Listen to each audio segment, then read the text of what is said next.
ou seja, alimento com uma pior digestibilidade ou com uma pior fragilidade, ele vai ter um impacto direto na ingestão de matéria seca. Fala, ouvintes do Mais Rumen Podcast, sejam bem-vindos a mais um episódio. E dessa vez eu resolvi fazer uma coisa um pouco mais diferente. Vocês terão aqui uma série, ou melhor, uma playlist de 5 episódios, os quais eu julguei muito importantes para quem deseja se aprofundar os estudos aí no Rumen. E nesses eu denominei os 5 pilares do Rumen. Então, para quem já está curioso, os próximos 5 assuntos serão anatomia do Rumen, fisiologia, microbiologia, semiologia do rumen e, por último e não menos importante, fermentação. Então a gente vai construindo junto com esses 5 temas, aí 5 episódios que serão, por que não, ponta de lança e pioneiros para quem deseja se aprofundar nos conhecimentos. E claro que os episódios não serão apenas sobre isso, mas sim como as coisas vão se costurando, como os assuntos estão interligados e como eles vão formar aí uma base para episódios mais aprofundados, de temas mais aprofundados no futuro. Então esse é o intuito dos próximos 5 episódios. Espero que vocês gostem bastante. Eu escolhi profissionais aí muito requisitados para falar sobre o tema. Deixem seus feedbacks, seus comentários e aproveitem muito o episódio. No episódio de hoje, eu trago aqui para uma conversa internacional, o primeiro episódio internacional aqui de muitos aqui do canal. Meu amigo e aí uma pessoa que eu aprendi a admirar e sempre venho buscando sugestões e dicas dele, Júlio de Matos Vettori. Seja bem-vindo ao Mais Rumen Podcast. Opa, Bruno, muito obrigado, é um prazer imenso aí, agradeço muito a oportunidade de estar vindo aqui hoje para a gente poder, né, mais do que estar aí com um amigo, a gente poder agora então também, né, poder falar sobre rumen, tentar trazer um pouco de conhecimento aí para o pessoal, poder difundir, né, difundir ideias aí. Show de bola. O Júlio já falou aí do rumen e quem assistiu o episódio com a Laís, eu falei que o ponto em comum nosso de como que a gente se conhecia aqui na universidade também foi o rumen. Então o Júlio foi uma das pessoas que eu conheci aqui nas minhas primeiras fases, quando eu estava cursando medicina veterinária. Mas antes de querer contar um pouco aí do teu background, Júlio, eu queria que você, da tua forma, tocando nos pontos aí mais importantes da tua carreira, como que foi a tua formação para hoje estar aí na Itália, como eu disse, trazendo para nós o primeiro episódio aqui internacional do Mais Rumen Podcast? Ok, vamos lá então. Bom, se eu tiver que começar de algum ponto, eu gosto sempre de falar sobre o gurizinho de 7 anos que estava lá na agropecuária do meu pai e da minha mãe. Se eu falar que eu estava ajudando, era muita pretensão, né? Eu estava lá incomodando. Mas estar ali em contato direto com os produtores e tudo mais, ver qual era a realidade de cada um, ver as dificuldades, e ter aquela vontade de tentar ajudar de alguma maneira, eles depois também saindo a campo e tudo mais, isso aí já me despertou interesse desde pequeno. E nas férias, sempre ia para casa do meu avô, no sítio, para cuidar, tem bovino de corte lá e tudo mais, então sempre estava em contato com isso. E então talvez isso aí começou lá no Júlio de 7 anos, que tinha aquele interesse de estar sempre em contato com o produtor e estar ajudando. Depois fiz o técnico em agropecuária em Água Doce. Tenho muito orgulho de ser técnico agrícola, acho um curso fantástico. E depois a gente fez a medicina veterinária, que é onde nós nos encontramos, lá no CAV, em Lages. Também um percurso magnífico, a quantidade de professores de qualidade que tem é realmente muito, muito grande. Então, fico muito feliz de ter passado o percurso ali. Então, enquanto eu estava na faculdade, conheci, né, parte de bovino de corte, de bovino de leite, e me dediquei. Entrei com a ideia de fazer a parte de clínica e cirurgia, mas depois que conheci a nutrição, aquilo ali foi meio que amor à primeira vista. Então a gente, depois de conhecer aquilo, passou a se dedicar à parte de nutrição, principalmente de bovinos de leite, mas também alguma coisa de corte. E fiz um período de intercâmbio enquanto estava na universidade ainda, no percurso acadêmico, fiz um período de intercâmbio aqui na Universidade de Bolonha. Comecei a trabalhar em Xanxerê depois de formado e sempre com nutrição de bovino de leite e de corte. E agora estou aqui pago pela Universidade de Teramo, mas desenvolvendo as atividades na Universidade de Bolonha, fazendo doutorado. Show de bola, Júlio.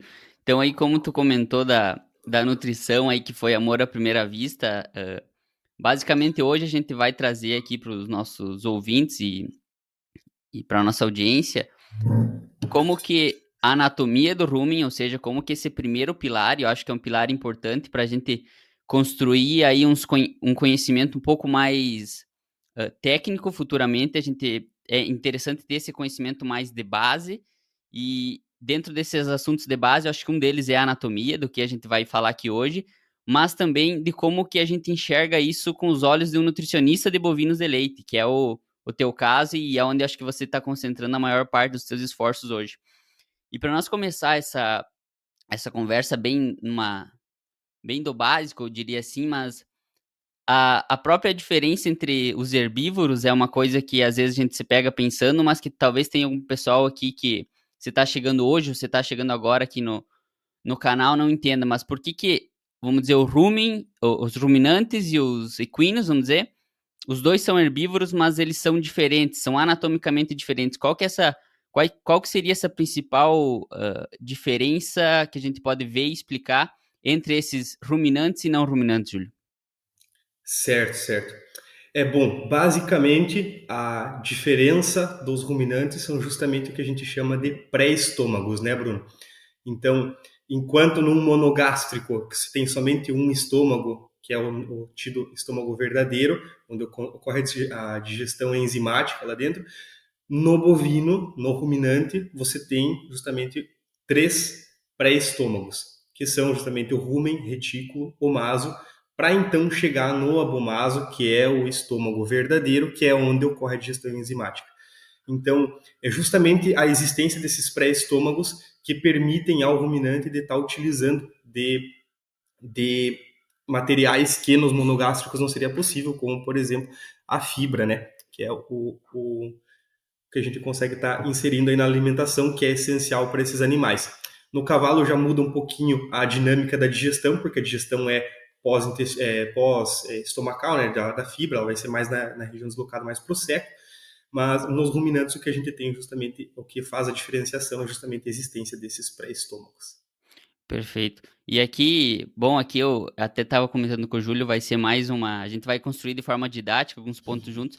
Uma coisa que eu sempre gostei de entender foi da evolução. Por que, que o bovino desenvolveu esses pré-estômagos?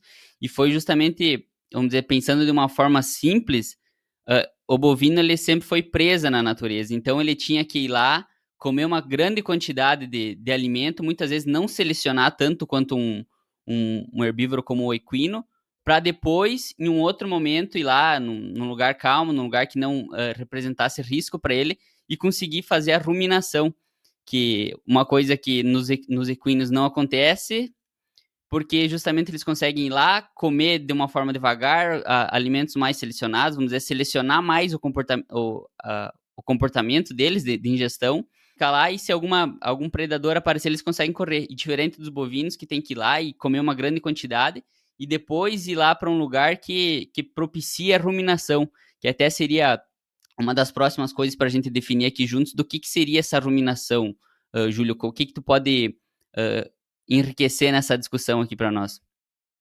Certo, certo. Muito, muito bem colocado, Bruno. Então, basicamente, como tu falou, justamente o bovino, ele vai, primeira coisa, pegar tudo que tem ali de capim, né, ou da dieta total, dependendo do sistema que a gente está falando hoje, joga para dentro do rumo. Depois esse material ele vai retornar para a boca. É justamente esse aí que é o nosso processo de ruminação. Então existe um reflexo que ele faz um bolo, uma parte do bolo alimentar, ela retornar para a boca e o animal vai passar então um tempo ali mastigando esse bolo alimentar e então deglutir novamente. Nesse processo de mastigação, que geralmente por bolo alimentar ele vai ser em torno de 40 a 60 movimentos de mastigação por bolo, nesse processo o que vai acontecer? Vai acontecer a redução do tamanho das partículas. Ou seja, é ali nesse processo de ruminação que você vai conseguir reduzir o tamanho das partículas para, então, isso aí facilitar o processo de digestão, para aumentar a área de superfície desse material, para ter mais contato, então, por parte das bactérias, de toda a população que está lá dentro do rumen, bactérias, fungos, protozoários, ter maior superfície de contato com esse alimento para poder, então, digerir. Então, enquanto está nesse processo de mastigação, você tem a redução do tamanho de partículas e a adição de saliva, que é muito importante, uma vez que a saliva ela é rica em bicarbonato de sódio e é o que vai auxiliar no tamponamento ou no controle do pH ruminal, uma coisa que a gente vai falar mais adiante, certo? Certo. Então não existe nenhum outro lugar senão a boca dos ruminantes que consiga diminuir o tamanho dessas partículas. Então é como se ele fosse lá e fizesse uma ingestão um pouco mais grosseira e depois em um outro momento ele vai lá, regurgita, remastiga e redeglute aquele material porque o material só vai continuar a passagem dele pelos outros pré-estômagos e até chegar no estômago verdadeiro se ele tiver uma granulometria, vamos dizer assim, menor que 1,18 milímetros. Então, ele tem que ir mastigando e diminuindo esse bolo alimentar até chegar num tamanho específico para continuar dando passagem pelo trato gastrointestinal. Sim, aí só aproveitando então, já que você estava comentando aí dessa passagem, só para a nossa audiência aí que está, se me permite então, para a gente colocar aqui para quem está com acesso ao vídeo, a gente pode ver aqui, aqui do meu lado, a gente tem um rumen, certo? Então, aqui eu tenho, vamos ver se eu consigo aqui, ó, aqui eu tenho o saco, basicamente, se a gente falar um pouquinho da anatomia do rumen, aqui a gente tem, o rumen ele é dividido em 4 sacos, um saco dorsal, certo? Eu vou tentar aqui achar um saco dorsal, um ventral, certo? E 2 sacos posteriores que eles estão um pouquinho mais juntos aqui. A parte de trás você consegue ver que ela é bem dividida pelas pregas, certo? E depois aqui os 2 sacos posteriores eles estão um pouquinho mais juntos.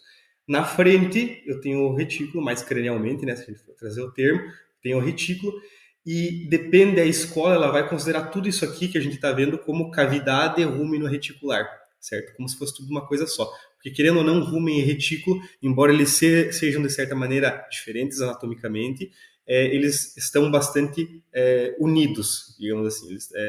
Depois é que vai ter então um canal ali que é o que vai levar daí lá para o maso e depois eu tenho o abomaso. Mas enfim, o que a gente tem basicamente aqui da anatomia são esses aqui os compartimentos. E com relação à parte interna, né, como às vezes a gente busca alguma coisa para poder se fazer uma analogia, provavelmente o Bruno vai adicionar aí alguma imagem talvez né, tenha, né, Bruno, alguma foto aí do rumen internamente, onde a gente pode ver, né, que ele basicamente é como se fosse um tapete, aqueles tapete de pelo, a gente consegue ver que são uma analogia que a gente faz, né, o tapete de pelos, que justamente são as papilas ruminais, que existem justamente para aumentar a área de absorção deste rumen. No retículo, por sua vez, a gente já tem uma anatomia um pouco diferente, porque já vai, o tecido ele vai se assemelhar muito mais como se fossem favos de mel. E aí depois a gente tem certas complicações que podem vir em decorrência disso, né? Exato, acho que a gente já, vamos dizer, passou por esse lado externo e a gente focou um pouco agora no lado interno do rooming. E é justamente isso, Júlio. Acho que quem fez aula de anatomia sabe que os professores fazem essas associações com outros tipos de objetos ou de cenários para a gente memorizar melhor. Mas basicamente a parte de dentro ali do rooming, do retículo, tem projeções na mucosa que ajudam, basicamente, são praticamente duas funções. Uma é proteger, ser uma barreira para não entrar esses micro-organismos. Então, como o Júlio falou, ali dentro do rumen, do retículo, a gente vai ter acontecendo fermentação, porque tem um processo de simbiose acontecendo ali, ou seja, tem bactérias, fungos e protozoários ajudando a digerir, a quebrar e gerar os ácidos graxos de cadeia curta. Então, a primeira função dessas papilas do rumen ou do retículo é ser uma barreira protetora, e a segunda é absorver os ácidos graxos voláteis, que são aí o produto da fermentação dos micro-organismos. Mas agora, Júlio, você tocou ali num ponto e até foi muito bem, a didática ficou muito boa com esse rumen aí atrás. Por que essa posição cranial do retículo muitas vezes pode, enfim, gerar algumas complicações clínicas, eu diria assim, nos ruminantes. Eu sei que você já foi um estudioso e acompanhou alguns casos desse tipo, mas o que pode acontecer? Certo, certo. Na época que a gente estava na faculdade, né, de tudo, a gente procurava sempre tudo que envolvia a vaca, tá mugindo, a gente tá no meio. Então, também a parte de clínica, cirurgia, a gente tava junto. Eu acho muito interessante isso, que a faculdade nos permite, poder ter contato com diversas áreas, porque depois você consegue estar linkando tudo e transformar isso em conhecimento prático para estar passando para o produtor, na condição de extensionista. Então, vamos lá. Primeira coisa, então, se a gente falar sobre rumen, né? Então, na bezerra, logo depois que nasce, ela ocupa em torno, o rumen, como proporção, ele ocupa em torno de 30%. Se a gente pegar todos os estômagos aí, rumen em torno de 30%, retículo 8%, omaso 13%, e o abomaso, na bezerra, é a maior parte, 49%, quase metade, então, da proporção aí dos estômagos. Na vaca, por sua vez, animal adulto, você já tem o rumen ocupando mais da metade dessa proporção, 57%. Retículo não muda muito, vai estar em torno ali de 7%. O maso, 24%. E o abomaso, que antes era metade da proporção, agora ele é somente 11%. Então tu vê que depois o rumen ele acaba ocupando grande parte aí, principalmente o lado mais esquerdo, cranial do animal, na cavidade abdominal. E então ocupa um grande espaço ali. Quais são as principais doenças que eu poderia pensar quando falo de rumen? Bom, timpanismo e acidose estão ali, principalmente essas aí que é o que a gente precisa ter sempre em mente. São dinâmicas diferentes e tudo mais, mas são, digamos, as principais doenças de rumen que podem estar acontecendo. Quando a gente fala de retículo, a principal doença é justamente ligada à anatomia, como o Bruno falou, que visto que o retículo ele tem já dentro a mucosa dele é em formato de favos de mel, isso aí permite muito a retenção de partículas, certo? De alimento maiores, e não só. Tudo que for de material como arame, prego, tudo que é tipo de material que não deveria estar ali, ele vai acabar ficando retido no retículo, justamente por causa dessa anatomia, a anatomia dele. É um material mais pesado, ele não vai estar indo adiante, e esses favos de mel também, eles permitem com que esse material fique ali retido. E por conta da localização do retículo, como a gente vê que ele está bem cranialmente, ele já está em contato direto ali com, obviamente eu tenho o peritônio, mas eu já tenho o diafragma logo ali, separando a cavidade abdominal da cavidade respiratória. E logo ali junto, basicamente somente dividido pelo diafragma, eu já tenho o pericárdio e o coração. O pericárdio é basicamente aquela membrana, né, que reveste o coração. Então, no momento que eu tenho um material ali pérfuro cortante dentro que vai ficar retido ali dentro do retículo, eu tenho o risco de estar causando uma perfuração desse retículo e, na melhor das hipóteses, eu vou causar uma peritonite, porque então esse líquido ali, como o Bruno bem comentou, essa população de bactérias e tudo mais que tem ali dentro, ela vai se extrapolar do rumen e, em certa quantidade, dependendo da gravidade dessa lesão, ela vai causar ali uma peritonite, que geralmente, clinicamente falando, o bovino ele consegue suportar, até muitas vezes sem demonstrar, dá grandes sinais. Muitas vezes o peritônio ele dá conta ali de envolver aquela e resolver o caso por si só. Muitas vezes a gente nem se dá conta. Ou numa situação pior, que for um material pontiagudo, um pouco mais longo, isso aí vai chegar lá no coração, lá no peritônio, lá no coração, e que vai causar a tal da retículo pericardite traumática. Então, são situações aí que podem acontecer e está totalmente ligado aí à anatomia, né, à localização do nosso retículo. Só então para a gente fechar ali a parte, para ali não ficar, poxa, falou somente de rumen e retículo, e depois, Perfeito, falaram ainda que tem 4 estômagos. perfeito. Sim, existem mais outros 2 estômagos ali, a gente tem o omaso, né, mais conhecido como 60 folhas.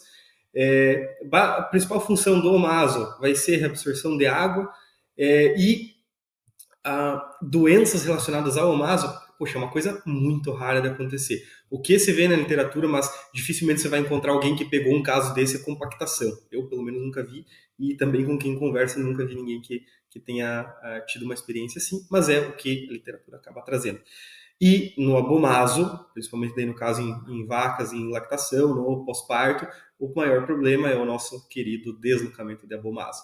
Então, são todas as questões aí para a gente ter em mente quando vai falar dessas, quais são os problemas que podem estar sendo causados aí nos estômagos do ruminante. Sem dúvida, Júlio. E até falando agora um geral, basicamente o rumo então ele fica localizado aí mais ao lado esquerdo do animal, na cavidade abdominal esquerda, ocupando quase, sei lá, 80, 90%, quase a cavidade abdominal inteira. E naquele ponto que você falou de como os pré-estômagos têm um desenvolvimento diferente desde que nasce até se tornar um animal adulto, o abomaso às vezes, para alguém pode parecer que quando ele passa de 49% do tamanho dos pré-estômagos do tamanho dos estômagos para 11%, é que ele diminui. Mas, na verdade, não, é um desenvolvimento alométrico que eles chamam. O valor absoluto, o tamanho absoluto do abomaso não diminui. É o tamanho do rumen que aumenta muito, né? Então, aí no animal adulto, a gente pode chegar num rumen que tem uma câmara aí, que é uma câmara fermentativa que chega a 180, 200 litros de capacidade volumétrica. Então, é onde a maior parte da digestão ocorre e pode-se assumir que, devido a essa capacidade volumétrica do rumen, determina também a capacidade ingestiva do animal. Porque se ele é o maior compartimento e é onde a maior parte dos alimentos fica e passa e sofre esse processo de fermentação, a gente tem como linkar esse mecanismo de regulação de ingestão com a anatomia do rumen. O que mais que tu pode comentar e trazer aí algumas ideias sobre isso, Júlio? Sobre a questão, então, lá da combinação em si, dessa capacidade de ingestão do animal que tu comentou, então, como a gente falou, né, tu vai ter lá a ruminação, vai ter então esse processo de mastigação, que justamente vai reduzir o tamanho de partículas e com a adição de saliva, ela vai aumentar esse pH ou controlar o pH para que ele fique ali em torno mais ou menos em torno de 6, num range ali de 5,8 a 6,5, dependendo, claro, de várias condições da dieta e tudo mais, da velocidade de fermentação, número de vezes que esse animal foi alimentado e tudo mais, mas mais ou menos o range é esse. E um dado importante, a gente comentou ali no começo que o animal ele vai mastigar cada bolo em torno de 40 a 60 vezes. Querendo ou não, 40 a 60 é um intervalo bastante grande. E vai ter animais que talvez até superem esse valor. E o que influencia isso? Vai ter uma dieta em que o animal vai mastigar somente 40 e vai ter uma dieta que o animal vai mastigar 60 vezes. Aqui a gente pode estar linkando muito bem o conceito de fragilidade dos alimentos. O que basicamente é a fragilidade? É o quanto de energia o animal tem que gastar ali mastigando para reduzir esse tamanho de partícula, certo? Fazer uma analogia bem simples aí da gente entender. Uma coisa é a gente ir comer um churrasco, Bruno, fazer uma carne de pescoço, e a outra depois servir um contrafilé. A energia que você vai gastar para mastigar, para comer aquela carne de pescoço vai ser muito maior. Então você vai ter que mastigar um número bem maior de vezes do que o contrafilé. Então é exatamente esse o conceito de fragilidade. Se a gente fornecer ingredientes, um feno de má qualidade, um feno com um ponto de maturação muito mais elevado, porque conforme mais velha fica a planta, mais deposição de parede celular e menos frágil fica esse alimento, menos digestivo fica esse alimento. Então, à medida que eu forneço ingredientes de pior qualidade, esse animal vai ter que estar mastigando por mais tempo, esse material vai ficar mais tempo dentro do rumen, ficando mais tempo dentro do rumen para ser digerido, ele vai alterar a taxa de passagem, ou seja, vai demorar mais tempo para esse material avançar no trato gastrointestinal, e demorando mais tempo para ele avançar no trato gastrointestinal, demora mais tempo para tu liberar espaço para entrar mais alimento. Ou seja, alimento com uma pior digestibilidade ou com uma pior fragilidade, ele vai ter um impacto direto na ingestão de matéria seca. Então, por isso a gente precisa ter conceito. Fragilidade e digestibilidade são dois conceitos de certa maneira diferentes. A fragilidade a gente está falando sobre quanto de energia você gasta para digerir, e a digestibilidade para reduzir, digamos, o tamanho de partícula, e digestibilidade, quantos por cento daquele material tem potencial de ser digestível, certo? Então, eu vou ter sempre uma fração de uma fibra, de alguma coisa que vai ser indigestível por si só. Porém, eu tenho, por exemplo, uma alfafa que ela vai ser muito mais frágil do que um feno de trigo, certo? Ela vai você vai ter menos, não vai dedicar tanta energia, o animal não vai dedicar tanta energia para estar degradando esse feno de alfafa, ok? Ficou muito claro aqui, Júlio. Eu acho que a gente consegue, a gente tá costurando bem os temas aí de anatomia, de ingestão, de como que os alimentos influenciam muito, porque acho que esse que é o papel do nutricionista, é tanto entender como é que é o mecanismo, a maquinaria do rumen, como que ele se comporta frente a diversos tipos de alimentos. E muitas vezes o nutricionista vai ter que adequar os alimentos que ele tem disponível naquela região ou naquela fazenda para alimentar o animal e para suprir, para nutrir esse animal. E uma das coisas que eu imagino que eu sei que você vem estudando aí, e é um tema bastante interessante, uma característica dos alimentos bastante interessante, que é a fibra fisicamente efetiva, o FDN fisicamente efetivo, e qual que é a relação dele dentro dos alimentos, como é que ele pode alterar, ou melhorar, ou piorar aí a saúde ruminal, vamos dizer assim. Certo, muito bem colocado, Bruno. É, a gente comentou antes, né, que justamente muitas vezes se eu coloco um alimento de má qualidade, ele vai estar ficando por um período muito grande lá dentro do rumen. O quanto mais grande, para ter uma ideia, a palha ela vai ficar em torno, uma palha, ela fica dentro do trato gastrointestinal em torno de 60, 72 horas. Ao passo de que um feno, uma silagem de milho, vai ficar um tempo muito menor, em torno de 30, 40 horas, certo? Isso falando de trato gastrointestinal total. É, e sobre a questão aí da fibra fisicamente efetiva. A gente falou justamente então que tem alimentos aí que eles vão ficar por mais tempo dentro do rumen, portanto eles vão influenciar negativamente na ingestão de matéria seca, mas o contrário a gente também precisa prestar atenção, porque senão você vai dizer, ah, beleza, porque quero aumentar a ingestão de matéria seca para produzir mais leite, é, para ter um maior índice de produtividade, beleza, vou reduzir a fibra ao quase zero. Não tem como. A gente tem que lembrar que é um ruminante, então a gente precisa ter uma quantidade de fibra ideal para que ela consiga manter a ruminação, para manter o nosso rumen saudável.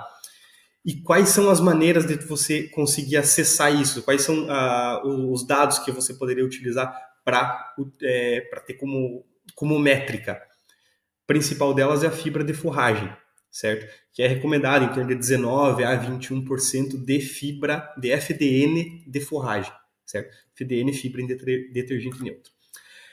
Então, em torno de 19 a 21% da minha dieta em matéria seca precisa ser FDN de forragem, certo? Isso é um dos dados. Tem o FDN total da dieta, que então também é um outro dado que eu posso estar atrelando, em torno de 32, 35%, talvez 31%, às vezes, dependendo do tipo de dieta. Uma série de fatores que depois a gente vai comentar também. Mas então eu tenho o FDN total, junto com a informação também do FDN de forragem da dieta, sempre os seus 19 a 21%. E depois eu tenho o FDN fisicamente efetivo, que basicamente é aquela porcentagem de partículas que fica, porcentagem de FDN que fica acima de um range. Dependendo da escola, vai utilizar 8 milímetros, que a gente vai estar utilizando lá as peneiras da Penn State. Tem um conjunto de 4 peneiras, primeira com 19 milímetros, segunda com 8 milímetros, a terceira com 4 milímetros e a última que é o fundo. Então, as duas primeiras peneiras, então aquela de 19 e 8, faço a soma do material que está ali, multiplico pela FDN e eu tenho um valor de FDN fisicamente efetivo, que vem então que é o material acima de 8 milímetros. Essa seria uma das maneiras de estar acessando. Claro, existe uma série uma série ali de fatores, porque você diz que é como se fosse elencar que toda a FDN é a mesma em todas as peneiras e tudo mais, mas isso aí é um outro discurso.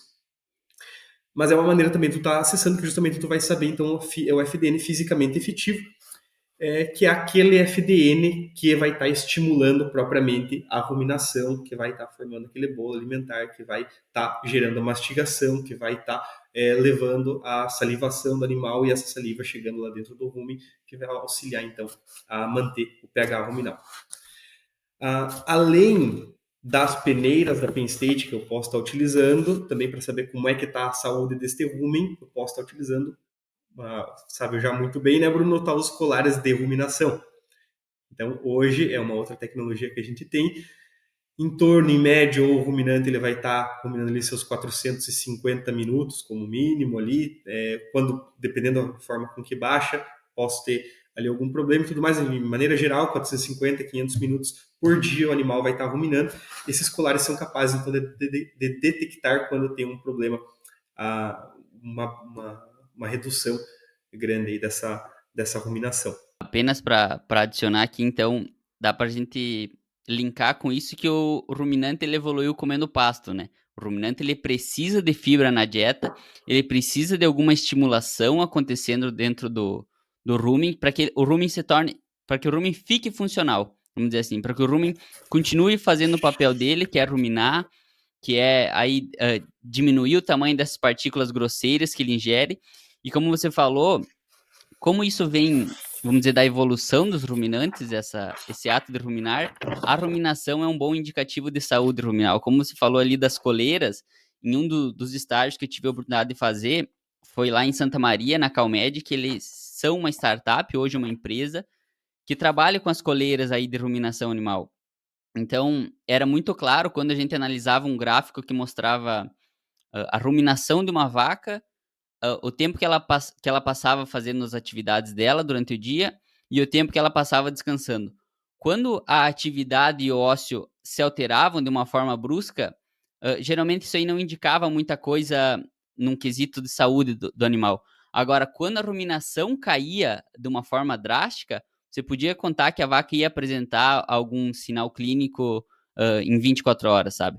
Então, é um dos sinais mais sensíveis do animal, ou seja, a vaca ela gosta de ruminar. Aí, como você falou, 450 minutos, isso é mais ou menos um terço do dia, de 7 horas e meia a 8 horas do dia, a vaca então passa ruminando. Então, isso dá para linkar em como eles têm, como é importante essa atividade do animal, né? O animal gosta de ruminar, e isso é um indicativo de saúde. Claro que quando a gente vai intensificando os sistemas, ou seja, tirando parte da fibra e colocando alimentos cada vez mais concentrados, a gente precisa passar por uma certa adaptação. Mas se o animal vivesse como ele vive na natureza, ele ia estar lá comendo pasto, né? Até tem um dizer que é assim, que se a vaca fosse para um restaurante, ela iria entrar todo dia pelo mesmo lugar, sentar na mesma mesa, chamar o mesmo garçom e comer a mesma coisa, porque elas amam rotina, elas gostariam sempre do mesmo alimento. Mas a gente sabe que hoje, com a intensificação e com vamos dizer, a busca por maiores produções, maiores produtividades, diria assim, a gente vai estar alterando a dieta do animal, de uma dieta cada vez menos fibrosa e mais concentrada aí na dieta total. E muitas vezes essas mudanças podem acarretar alguns desafios na dieta do animal. Como é que você enxerga, Júlia, essas mudanças que vem acontecendo hoje? Como é que a gente consegue mudar a dieta da vaca sem diminuir a ingestão de matéria seca, sem prejudicar o animal? O que mais que tu pode contribuir para nós nesse tema? Então, como a gente estava comentando sobre a fibra, que ela pode estar fazendo o efeito aí de enchimento do rumen, e interferindo na ingestão de matéria seca, esse seria um dos principais fatores aí que vão influenciar na ingestão de matéria seca, mas não é o único. A gente tem, basicamente, para resumir, 3 fatores que vão influenciar na ingestão de matéria seca. Um deles, então, é o físico, essa questão da fibra. Se eu tiver uma fibra menos digestível ou uma fibra com um tamanho de partícula maior, que vai estar causando efeito de enchimento ali no rumen, ela vai permanecer por mais tempo. Então, como a gente já comentou, esse aí, então, é um dos fatores, o fator físico. Eu tenho ainda o fator metabólico, que aí entraria a teoria da oxidação hepática, que é um outro assunto que a gente pode estar abordando em um outro momento, que justamente às vezes é uma produção de propionato muito maior, isso aí vai entrar lá no fígado, isso aí vai emitir um sinal que tem uma grande carga de energia, e por conta disso, dessa grande energia circulante, vai estar diminuindo a ingestão de matéria seca, certo? E por último, tem os fatores não nutricionais, que basicamente são fatores ali de manejo. Se eu tenho um coxo vazio, não tenho alimento disponível para os animais, isso aí vai interferir na ingestão de matéria seca. Um estresse por calor, já é bem sabido que o estresse por calor ele vai diminuir a ingestão de matéria seca. Água de má qualidade ou disponível em quantidade pequena, condições de superlotação, tudo isso aí são fatores não nutricionais que podem estar interferindo na ingestão de matéria seca. E foi legal que tu comentou ali, realmente, de novo a gente voltou pro tópico de a pH ruminal, ruminação, manter a saúde do rumen. Poxa, mas daí, às vezes, talvez a gente não comentou por que o pH é tão importante assim.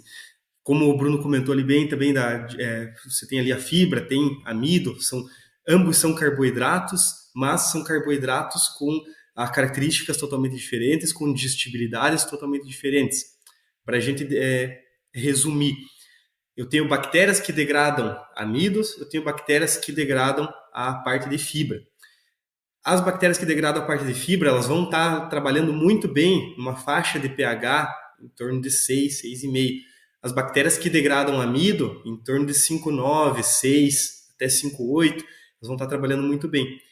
Quando chega em 5, mais ou menos ali por 5,8, as bactérias que degradam fibra, elas já não estão mais funcionando. E abaixo daquilo ali, depois, também param aquelas bactérias que degradam amido. Então, se você não mantiver o rumen com um pH adequado, você está matando exatamente essa população que é encarregada da digestão desses carboidratos, que são os encarregados de produzirem os ácidos graxos voláteis, que é o que vai levar os precursores da glicose, energia e tudo quanto, produção de proteína microbiana. Então, você precisa manter, alimentar o animal para atingir as altas produções, sempre tendo em consideração a saúde do rumen. Porque, querendo ou não, em torno de 55%, 65% da proteína microbiana, ela vem da proteína metabolizável do animal, é proteína microbiana. Então, assim, os micro-organismos ruminais desempenham um papel fundamental e a gente precisa cuidar deles. Para a gente poder manter a saúde desse rumen ali. O que então a gente já comentou ali sobre a fibra fisicamente efetiva, e não somente, também a gente precisa ter ali a fibra, eu tenho que ter uma fonte de proteína, uma fonte de amido, de energia, que sejam todas compatíveis, sejam, digamos, digestíveis, disponíveis na mesma velocidade, para justamente as bactérias, os micro-organismos ruminais degradarem isso e produzirem, então, a proteína microbiana e os ácidos graxos voláteis. Se numa situação tiver faltando FDN fisicamente efetivo, qual que seria uma alternativa? Bom, tendo disponibilidade, um feno de pior qualidade, uma palha, né? São, por exemplo, uma palha você vai estar adicionando, visto que a palha é um material muito menos digestível, você vai estar utilizando dela em pequenas quantidades, isso falando para bovinos de leite, vacas de lactação de alta produção, você vai estar adicionando 250 gramas, 500 gramas, até no máximo 1 quilo, certo? De palha, para estar corrigindo, às vezes, se você tem, às vezes, pouco FDN fisicamente efetivo. E como é que você vai monitorar se isso está dando efeito para ti ou não? Depois dos seus 3, 4 dias, você vai perguntar isso, você vai perguntar para as vacas, né? Então, o que você vai lá, o que você vai ver? Score de fezes, você vai ver não somente o score do grupo, você vai ver o quão disparelho está isso, vai observar o grupo, né, de animais, então o score de fezes, como é que está a ingestão de matéria seca desses animais, produção, percentual de gordura no leite. Então, você vai perguntar para as vacas e através desses indicadores você vai ver se a tua decisão, o que tu fez ali de diferente está dando resultado. Uma outra coisa também, para que é uma questão de manejo que pode estar auxiliando a manter o pH, o nosso rumen saudável. Teve uma pesquisa bastante antiga que ela comparou você fornecer o alimento 2 vezes ao dia ou 12 vezes, certo? Concentrado 2 vezes ao dia ou 12 vezes ao dia. 12 vezes ao dia, praticamente o que uma vaca hoje que tem acesso livre à TMR, a dieta total misturado, é o que ela vai fazer no coxo, vai comer em torno de 8 a 10 vezes ao dia, pode chegar a 12 refeições no dia quando ela tem alimento disponível todo o tempo no coxo. E esse estudo justamente não comparou, concentrado 2 vezes ou 12 vezes. Quando é fornecido somente 2 vezes no dia, a variação do pH é muito maior que o com 12 vezes. Então, é uma diferença de manejo. Então, justamente, se eu consigo dividir isso aqui em várias vezes no dia, ou fornecer na maneira de TMR, deixar esse alimento disponível durante todo o dia para o animal, ele vai comer porções menores, então você não vai ter picos de digestão muito grandes ali no rumen, por consequência, não vai ter um pico de produção muito grande de ácidos graxos voláteis, não vai reduzir o pH de uma maneira tão brusca. Então, são todas pequenas alterações que podem estar fazendo a diferença aí pro nosso para a saúde do rumen. A gente precisa sempre lembrar, né, o rumen é uma câmara de fermentação que ela está suscetível às alterações que a gente faz, seja de manejo ou qualquer tipo de coisa que vai influir no padrão de alimentação desses animais. Eu acho que para nós, quase que encerrando esse assunto, aqui na minha cabeça ficou muito claro como as coisas foram todas se costurando para nós montar essa ideia, Júlio. Ali nessa teu último comentário sobre o pH, quando a gente começa a alterar muito, ou seja, colocar muito alimentos concentrados na dieta do animal, esse bom funcionamento do rumen baseado no pH, ele começa a se tornar uma parte muito crítica. Então, como você falou, se a gente começar a diminuir muito o pH, vai linkar, vai trazer o que você falou lá nos primeiros minutos dessa conversa, que é a acidose, que é uma das coisas que aí podem estar prejudicando o rumen. Para nós aqui se encaminhar para o final, mas antes disso, trazendo um pouco da tua experiência aí da Itália, como é que são as dietas das vacas leiteiras, que é onde está concentrado aí teus esforços e teu doutorado, vamos dizer assim, como é que é as dietas aí da Itália e o que que tu viu de principais diferenças aqui comparado ao Brasil? Uhum, certo. Só me permita fazer um comentário antes ali, Bruno. Você me fez lembrar ali quando você comentou. Claro, a gente precisa cuidar da acidose e tudo mais, sem dúvidas, não tem dúvida.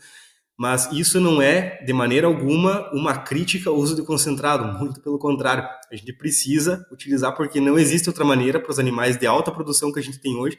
Logicamente, a gente precisa ter dietas com uma densidade energética muito alta. Então, o que eu preciso, claro, não posso deixar de esquecer que do outro lado eu preciso ter uma fibra fisicamente efetiva em quantidade suficiente para manter a função de ruminação dos animais. Porque isso aí também foi de um veterinário que eu ouvi, ele disse que o medo da acidose pode estar gerando muito mais prejuízo do que a acidose em si. Então, a gente precisa ter o cuidado, né, sempre de... a gente precisa, com certeza, a gente precisa estar levando esses animais, são pilotos de corrida, as nossas vacas de leite hoje são pilotos de corrida, então elas precisam de uma dieta muito densa energeticamente, proteína e tudo mais, com os nutrientes que elas precisam, justamente porque elas têm uma produção de leite muito alta. Mas é claro, eu preciso fazer isso cuidando sempre da parte da ruminação desses animais, certo? Beleza, só para fechar esse ponto ali. Sobre a questão, então, da pesquisa que a gente está desenvolvendo aqui, então, eu estou aqui agora basado na Universidade de Bolonha, a gente faz aqui grande número de pesquisas comerciais, ou seja, tem parceria de empresas privadas. A gente possui um freestyle da universidade com 100 vacas em lactação. E especificamente aqui na região onde a gente está, é a região do Parmigiano Reggiano, o queijo parmesão. Né? É uma pequena região aqui do norte da Itália, onde é produzido o leite especificamente para esse queijo, onde não é permitido a utilização, de silagem. Ou seja, silagem de milho pré-secado não é utilizada nesta pequena região. Todo ao redor aqui, depois aqui, a gente está bem no limite aqui. Então, ando aqui 20 quilômetros, a gente já pega propriedades com silagem de milho e tudo mais. Então, não é que a gente está longe do contato da silagem de milho do pré-secado. Mas existem aqui dietas que não se utiliza nenhum tipo de pré-secado ou silagem de milho. E isso é muito interessante porque ela acaba, né, nos tirando uma forma de alimentação um pouco diferente, porque você vai acabar utilizando 10, 12 quilos de feno para esses animais. Coisa que às vezes, né, a gente pensa, poxa vida, feno é 2 quilos, 3 quilos no máximo e acabou. E ao contrário, não. A gente pode estar modulando isso desde que a gente tenha o conhecimento ideal dos alimentos, de quais alimentos você está juntando, de que padrões de digestibilidade, ponto de corte, porque não adianta, você não vai querer ter um feno ali cementado, bota 10 quilos de um material ruim, não vai ter como produzir leite dali. Então, são formas de alimentação diferentes e que é muito interessante porque te permite observar que é possível, tendo conhecimento dos alimentos, você consegue juntar eles e atender às exigências nutricionais dos animais, mesmo sem ter o nosso carro-chefe, que é na maior parte do mundo, que é, por exemplo, a silagem de milho. Né? Por que que eles querem manter a produção sem a silagem, Júlio? Isso aí afeta até para eu erguer a bola aí para você falar um pouco mais sobre isso, o que que isso aí vai afetar lá na produção do queijo? É alguma coisa organoléptica ou é algo mais da região? Como é que isso influencia? Certo. O Parmigiano Reggiano é tido como o rei dos queijos, né? É uma receita milenar e que eles querem ainda manter a tradição da maneira com que era feita lá quando começou, com os monges beneditinos e tudo mais. Que é leite, sal e coalho. E acabou. E são queijos de longa maturação. A gente está falando de queijos que eles permanecem por 24, 36, 48 meses de maturação.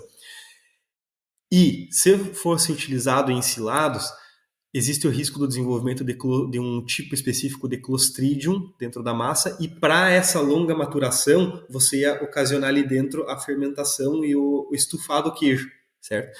Então, você não pode utilizar justamente um dos principais motivos, além da parte organolética, os ácidos graxos, o perfil de ácidos graxos do leite e tudo mais, você tem principalmente esse desenvolvimento do Clostridium. No grana padano, que é um outro tipo de queijo muito semelhante, mas onde você pode utilizar ensilado, o que acontece? É adicionado uma enzima, que ela acaba matando o Clostridium se estiver presente, certo? Então, no Parmigiano Reggiano, é um negócio um pouco mais tradicional, então não se utiliza justamente para não ter essa proliferação. Joia. Quem quer produzir queijo de qualidade, olha para a Itália. Eu acho que essa é uma mensagem que tem que ficar quase clara aqui para nós também. Júlio, Existe um cuidado muito grande. show de bola. E uma outra pergunta, que aqui é um pouco mais pessoal, porque eu sei que você trabalhou aí, eu diria que arduamente por um longo período na tradução por que não a Bíblia dos nutricionistas de leite hoje, do NRC ou do NASEM. Como é que foi esse trabalho? E se alguém tiver interessado aí na versão que hoje tem em português, como é que foi, como é que eles podem acessar esse material? Certo, certo. Bom, foi um período, o ano passado inteiro praticamente a gente se dedicou, né, à tradução. O livro foi lançado em dezembro de 2021, o NASA em 2021, depois de 20 anos sem a atualização, né? Que o último que tinha sido publicado foi o NRC 2001. Depois de 20 anos, em dezembro de 2021, ele foi lançado nos Estados Unidos e em janeiro a gente iniciou aqui o processo de tradução do material. A gente foi numa equipe de 25 profissionais de todo o Brasil, onde a gente conseguiu, né, levar a cabo o processo de poder trazer para a língua portuguesa esse material que, como você comentou, é a Bíblia da nutrição. Então, todo mundo que quer entender, que vai trabalhar ali como nutricionista ou como extensionista, que vai precisar entender sobre nutrição, precisa, por lei, ler esse material. Enfim, pela primeira vez na história, a gente fica muito feliz de poder trazer ele para a língua portuguesa, né? Porque antes era um conteúdo acessível somente no inglês. Ótimo. E a gente será que pode deixar um link aqui na descrição, Júlio, se alguém quiser, enfim, adquirir esse material? Ah, claro, com certeza, a gente pode deixar sim. Ótimo. Júlio, para nós finalizar aqui com algumas perguntas que não necessariamente são técnicas, mas eu acho que fecharia bem a nossa conversa aqui, que eu acho que a gente, enfim, passou muito bem por esses temas da anatomia e de como que a gente consegue enxergar a anatomia da visão do nutricionista, ou da visão de alguém que esteja trabalhando com as dietas. Mas agora sobre o Júlio, sobre aí a tua carreira. Tu lembra onde que foi o teu primeiro estágio? E se tiver alguma coisa que você lembra de ter aprendido naquele estágio, o que que tu pode trazer aqui para nós? Certo. Muito boa pergunta. O meu primeiro estágio, ele foi o estágio do técnico agropecuária em Campos Novos,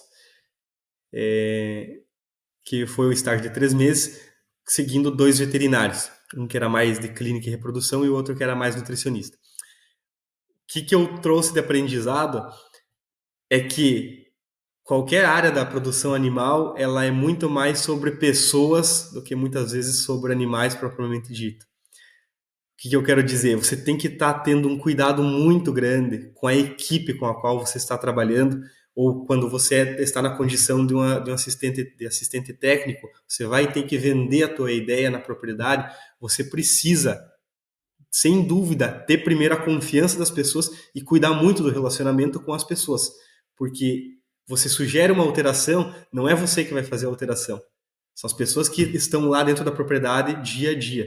Se você não conseguir vender a ideia para elas, a mudança não acontece. Então, é muito mais sobre pessoas. Você precisa ter um cuidado muito grande com relação com as relações que você tem com as pessoas. Caso contrário, as mudanças que você sugere, sempre na melhor das intenções, mas se você não conseguir vender a tua ideia, você não vai ter êxito. Acho que isso reflete muito a pessoa que você é hoje, preocupado com com os relacionamentos, com tratar bem as pessoas, com vender as ideias. Eu acho que casa bem com as pessoas que conhecem você, vão dizer, vão saber do que eu tô falando. E agora a última pergunta, Júlio, qual que é o livro que você mais recomenda e qual que é o seu livro de cabeceira hoje? Eu sei que você é uma pessoa que também gosta bastante da leitura e acho que ler virou parte dos teus hábitos. O que você pode trazer para nós nesse sentido? Certo. Eu acho que o livro que eu mais recomendo hoje chama-se Sapiens, Uma Breve História da Humanidade. É um livro que, poxa, para os momentos que a gente, querendo ou não, passou ultimamente, às vezes, questão de mundo, eu acho que ele é um livro que ele resume bem, de uma maneira um tanto quanto genial. Claro, qualquer tipo de generalização, ela é um pouco... ela vai ter sempre um viés, alguma coisa, mas ele é um livro que ele tem umas sacadas muito inteligentes. O autor, o Yuval, ele teve ele foi iluminado para conseguir ter umas sacadas assim bastante muito inteligentes. Então, é um livro que eu recomendo. Meu livro de cabeceira hoje, é que todo começo de ano eu dou uma recapitulada, é o que eu estou pegando, é o Monge Executivo, James Serrante, que justamente ele conta uma história sobre a essência da liderança. Pega exemplos de grandes líderes, ou insights de grandes líderes, Ford, Carnegie, Madre Teresa de Calcutá, Jesus Cristo. Então, são vários ensinamentos e que, poxa, ele também foi muito inteligente em reunir isso aí em uma maneira de uma história e traz todos esses insights aí para quem quer ser líder, né? O conceito de liderança, primeiro que para quem quiser ser líder, primeiro precisa ser um servidor. Quem quer liderar precisa servir as pessoas, colocar muitas vezes o desejo dos outros à frente, né? O oceano para ser grande, ele precisa se colocar abaixo dos rios, né? Então, é uma coisa um livro bastante interessante porque ele conta aí, reúne essas ideias de grandes líderes do mundo e, poxa, se alguém for contra as ideias de Jesus Cristo, Madre Teresa de Calcutá, Carnegie, bom, eu não sei quem é que a gente pode utilizar como exemplos, né, como ideias. Que demais, Júlio. Duas ótimas indicações aí. E, enfim, agora agradeço a tua presença, agradeço teu tempo. Não foi fácil gravar achar uma agenda para o cara conseguir gravar esse episódio para nós, mas Júlio, muito obrigado. Você trouxe vários insights aqui para nós. E tem alguma mensagem final aqui para nossa audiência? Certo. Bom, primeiramente eu que agradeço, né, Bruno? Puxa vida, para mim é um prazer imenso estar aqui compartilhando, tá, compartilhando cadeira contigo, digamos assim, tá? A gente tá junto aí nesse projeto, ajudando de alguma maneira. Fico muito feliz pela lembrança e certamente sempre que precisar a gente tá aí, sempre só uma mensagem de distância. Para os ouvintes, então, se eu tiver que dizer, dar algum conselho, é atualização sempre. A gente não pode achar que depois de se formar pode já se dar o luxo de ficar. Quem já fica 2 meses sem pegar um livro, sem buscar se atualizar um artigo, alguma coisa, você já está defasado. E o mercado ele acaba eliminando quem não entrega resultado. E para entregar resultado, tu precisa estar embasado, tanto tecnicamente quanto depois com soft skills, porque não é só de conteúdo técnico que a gente vive, a gente precisa também ter o cuidado de tudo, um balanço sobre tudo. Muito obrigado, viu, Bruno? Imagina. Sem dúvidas, Júlio, concordo com tudo que você disse. Esse foi Júlio de Matos Vettori falando aqui sobre a anatomia do rumen. Agradeço a todos pela audiência e até o próximo episódio.